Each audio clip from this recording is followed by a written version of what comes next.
So hello everyone, my name is Akash and welcome back to another video. So today in this session we are going to learn record keeping in blockchain.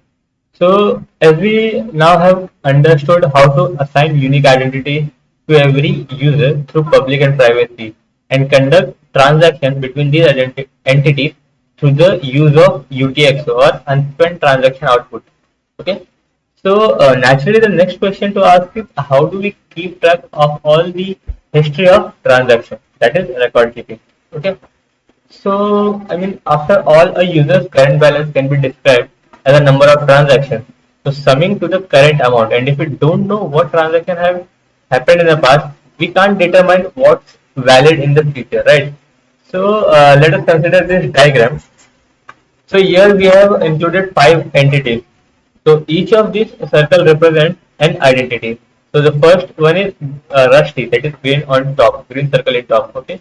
Then there is Gloria in red on the top right, Nick in the purple bottom right, and Nadir in blue on the bottom left. Okay, and Derek in orange on the left, top left. Okay. So everyone are connected to each other on this network, as it is apparent by the straight edges connecting each other. Right.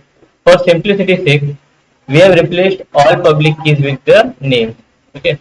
So I've also replaced the UTXO model with a basic table on the top right hand side of the screen. You can see here. Okay.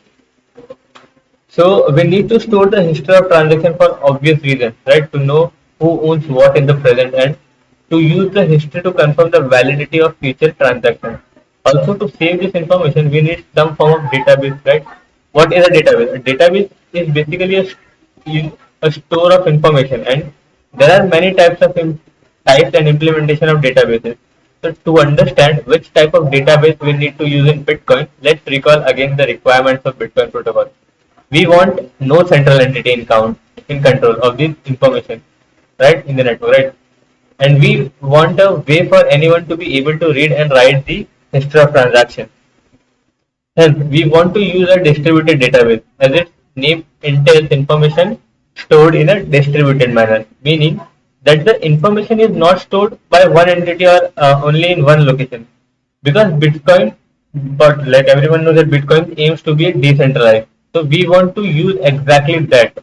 So what does this distributed database look like and where exactly it is stored? Like there is no central entity to hold on to our information. So the closest thing is having chosen a set of entities hold on to this history. So like if we assign several entities in the network, the responsibility of maintaining and sharing a ledger of transaction, we are still seeing some parts of centralization sneak their way into our protocol because we would have to trust the maintainer of the distributed database, right? So going against Bitcoin's aim to be trustless system. So we must find another way, right? So instead of having any selected maintainers, let's make a simple and straightforward choice. We have everyone keep a copy of the ledger. So we make everyone the bank. Simple. To get as far as possible from centralization, every individual entity in Bitcoin should be equal.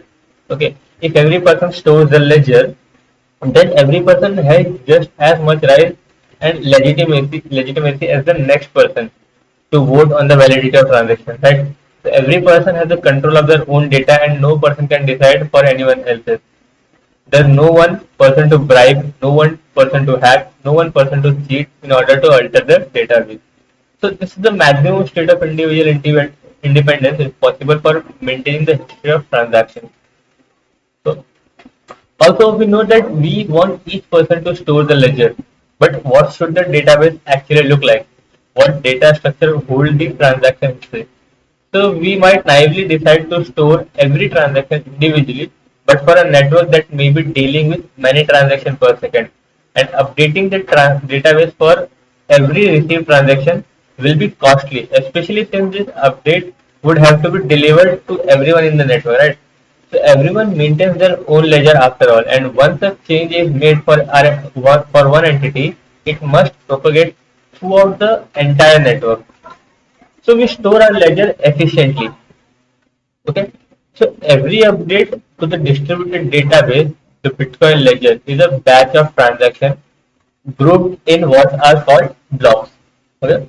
So every block is built off or chained to a previous block. Okay. Every block is connected to its previous block. Okay. So altogether, this forms a data structure which is blockchain. Okay, by grouping data into blocks, we do not have to strain the network as a result of updating every ledger after every transaction.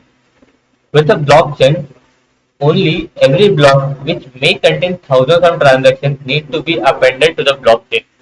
In this way, blockchain efficiently will keep track of not only the transaction in any given update, but also give the database a discrete state.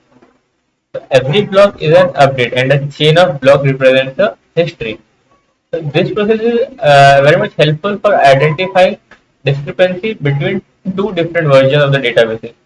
Since it is much more clear what happened in a ledger at any given time, that if every transaction were individually proceed, every block contains information about the previous block, as every block is built up of the previous one, right?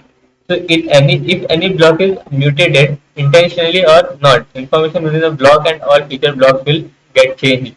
So this makes the blockchain temporary. As tampering with the transaction from the past would invalidate any future blocks linking back to it. So to reiterate, this design choice is both to reduce the strain of storing individual transactions and to facilitate consistency between all the members of the Bitcoin network. So this was it about the record keeping. So in the next question comes that how does everyone come to an agreement on the next block, right? So we will go over this in the next video segment, which is consensus. Okay. So this is all for today. We all studied record keeping in this session. So thank you for watching, everyone.